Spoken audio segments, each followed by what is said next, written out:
Hello everyone, welcome to Mishra biology academy. आज जो है हम लोग बीएससी बॉटनी थर्ड सेमेस्टर का नेक्स्ट यूनिट स्टार्ट करेंगे, जो कि सेकंड यूनिट, और उसका एक बहुत ही इंपॉर्टेंट टॉपिक है आर्टिफिशियल क्लासिफिकेशन ऑफ प्लांट्स। ठीक है, तो देखिए, जब प्लांट्स की बारी अगर आती है तो प्लांट्स में अलग अलग स्पेसीज पाई जाती हैं। प्लांट्स की बहुत सारी डाइवर्सिटीज़ होती हैं। ठीक है, तो जब प्लांट्स की डाइवर्सिटीज़ होती हैं तो उनका क्लासिफिकेशन भी तो होता होगा ना। तो फर्स्ट क्लासिफिकेशन किया गया, जैसे अलग अलग क्लासिफिकेशंस दिए गए, आर्टिफिशियल क्लासिफिकेशन, नेचुरल क्लासिफिकेशंस, ठीक है, फाइलोजेनेटिक क्लासिफिकेशन, एपीजे क्लासिफिकेशन, अलग अलग क्लासिफिकेशन क्या किया गया, दिया गया। तो जिसमें आर्टिफिशियल क्लासिफिकेशन जो था ना, ये जो आर्टिफिशियल क्लासिफिकेशन है, इस बेसिस इसमें ये कहा गया कि सिर्फ एक या कुछ मतलब एक या एक से अधिक ऑब्जर्वेबल कैरेक्टर के बेसिस पे क्या किया जाता था, प्लांट को क्लासीफाई किया जाता था। ठीक है, तो artificial classification is a system of classification in which plant are grouped on the basis of one or few easily observable character without considering natural relationship or evolutionary history। मतलब simply ये कहा जाए कि प्लांट को देख के जो एक ऑब्जर्वेबल कैरेक्टर आपको दिखाई दे, उसी के बेसिस पे क्या करते थे हम लोग, क्लासिफिकेशन करते थे ना। उसका नेचुरल रिलेशनशिप कैसा है और उसका इवोल्यूशनरी रिलेशनशिप, इस पर हम लोग कुछ जिक्र नहीं करते थे। सिर्फ जो हमें फिजिकली ऑब्जर्व कैरेक्टर दिखाई देते थे, सिर्फ उसके बेसिस पे हम लोग क्या करते थे, आर्टिफिशियल क्लासिफिकेशन करते थे। ठीक है, अगर बेसिस की बात करें कि क्या क्या बेसिस होते थे, तो देखिए बेसिस में जो है एक होता था हैबिट, ठीक है, फिर होता है नंबर ऑफ स्टेमन्स, में स्टेमन्स कितने हैं, पेटल्स की संख्या कितनी है, फ्लावर का कलर कितना है, और लीफ का शेप कैसा है। ठीक है, तो अब थोड़ा इसकी हिस्ट्री के बारे में बात कर लिया जाए तो देखिए बहुत सारे साइंटिस्ट हैं, इसमें मेन 3 साइंटिस्ट ने काम किया। तो पहले थियोफेरेस्टस जो है वो फादर ऑफ बॉटनी कहे जाते हैं।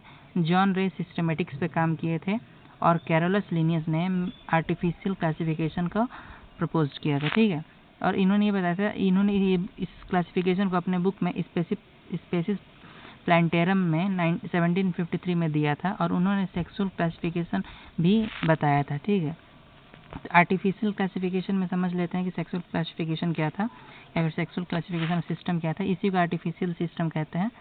चलिए, based mainly on the number and arrangement of स्टेमन। स्टेमन जो होता है मेल पार्ट को कहते हैं स्टेमन। ठीक है, और आर्टिफिशियल क्लासिफिकेशन का जो मेन बेसिस था वो था नंबर और स्टेमन का अरेंजमेंट, कि स्टेमन्स जो उसको कैसे अरेंज किया गया है। ठीक है, reproductive organ stamen and pistil are used, hence called sexual system. अब बात करते हैं कि सेक्सुअल सिस्टम क्यों कहा गया। ये सेक्सुअल सिस्टम इसलिए कहा गया क्योंकि इसमें जो है ना, स्टेमन जो कि मेल रिप्रोडक्टिव ऑर्गन है और पिस्टिल जो कि फीमेल रिप्रोडक्टिव पार्ट है, इसी के बेसिस पे ये यूज्ड हुए हैं, इसलिए इसे सेक्सुअल सिस्टम ऑफ क्लासिफिकेशन कहते हैं। ठीक है,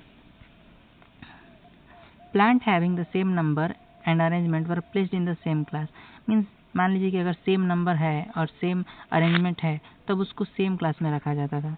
ठीक है, इसको अलग अलग नाम से, मतलब अलग अलग टर्मिनोलॉजी दिए गए, उसको समझते हैं।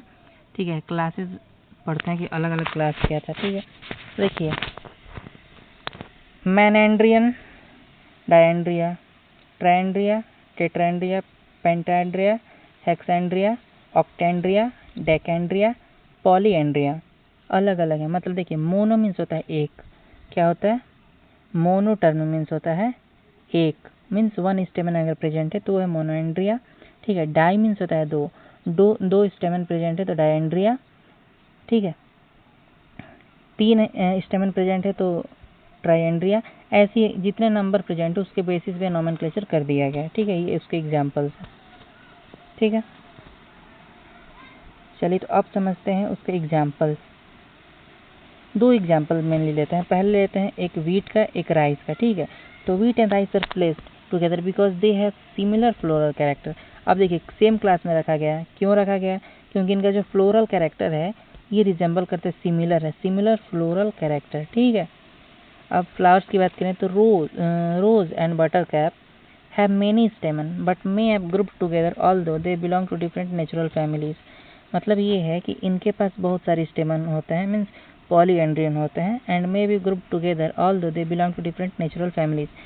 मतलब जब आर्टिफिशियल क्लासिफिकेशन चल रहा था तब इसमें पाया गया कि इसमें बहुत सारे स्टेमन पाए जा रहे हैं। ठीक है, तो इसको क्या किया गया, रोज और बटर कैप को एक ही क्लास में रखिए, जो कि है पॉलीएंड्रिया क्लास में। ठीक है, अब इसके मेरिट की बात किया जाए कि इसका क्या फ़ायदा है।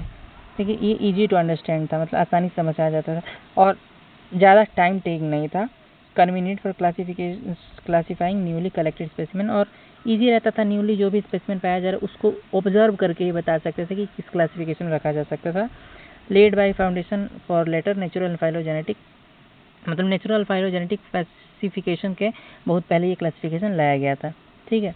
डीमेरिट की अगर बात करें कि इसका क्या डीमेरिट है, तो देखिए it ignores all the natural relationships, मतलब ये जो है सारे नेचुरल रिलेशनशिप्स लाइक ये हर्ब्स हैं, श्रब्स हैं, ट्रीज हैं, ठीक है, या फिर किस फैमिली से हैं, इन सब को क्या करता था, इग्नोर करता था। Ignore evolution and common ancestry, मान लीजिए कि ये कोई एक, मान लीजिए रोज है, ठीक है, तो ये रोज जो है ये मान लीजिए कि किसी एक प्लांट से, इसके एंसेस्टर से जो निकल के आया हुआ है ये पहले कुछ और होगा, फिर उसमें इवोल्यूशन जब हुआ होगा, जब इवोल्यूशन हुआ होगा तब जाके कुछ बना होगा ना। मान लीजिए एक्स नाम का प्लांट था, ठीक है, इसमें इवोल्यूशन हो गया, तो इवोल्यूशन है तब ये रोज बना ना। तो हम आर्टिफिशियल क्लासिफिकेशन में क्या करें, आर्टिफिशियल क्लासिफिकेशन में इग्नोर कर दे रहे इवोल्यूशन को या फिर कॉमन एंसेस्ट्री को, और इसमें सिर्फ कुछ ही कैरेक्टर्स के बेसिस पे हम क्या करते थे, क्लासीफाई करते थे। Unrelated plant may be placed in the same group, means जो रिलेटेड नहीं है, अनरिलेटेड प्लांट है, उनको सेम ही ग्रुप में रख देते थे। और ले scientific modern taxonomy used many character, और ये साइंटिफिक नहीं था क्योंकि मॉडर्न टेक्सोनॉमी में बहुत सारे कैरेक्टर्स का यूज होता है। ठीक है। अगर क्विक इन मतलब ब्रीफ क्लासिफिकेशन कंपैरिजन अगर देखें हम लोग आर्टिफिशियल और नेचुरल में, तो ये मेनली ये है ना कि देखिए क्लासिफिकेशन अगर आर्टिफिशियल की बात करें तो वो सिर्फ कुछ कैरेक्टर पे होता है, और नेचुरल में बहुत सारे कैरेक्टर लिए जाते हैं। आर्टिफिशियल का जो होता है थोड़ा सिंपल होता है, और नेचुरल वाला थोड़ा मोर साइंटिफिक होता है। आर्टिफिशियल में कोई भी इवोल्यूशनरी रिलेशनशिप नहीं देखा जाता था, जबकि नेचुरल क्लासिफिकेशन में देखा जाता था, और आर्टिफिशियल एक्यूरेट नहीं होता था, जबकि नेचुरल वाला आर्टिफिशियल से ज़्यादा एक्यूरेट होता था। ठीक है। इंपॉर्टेंस बात करें कि आर्टिफिशियल क्लासिफिकेशन इंपॉर्टेंस क्यों है। First systematic method of plant classification, मतलब आर्टिफिशियल क्लासिफिकेशन जो है वो पहला मेथड था जिसके हेल्प से क्या करते थे हम लोग प्लांट क्लासिफिकेशन किए थे। ठीक है। और ये किस चीज़ में हेल्प किया था, प्लांट क्लासिफिकेशन में हेल्प किया था।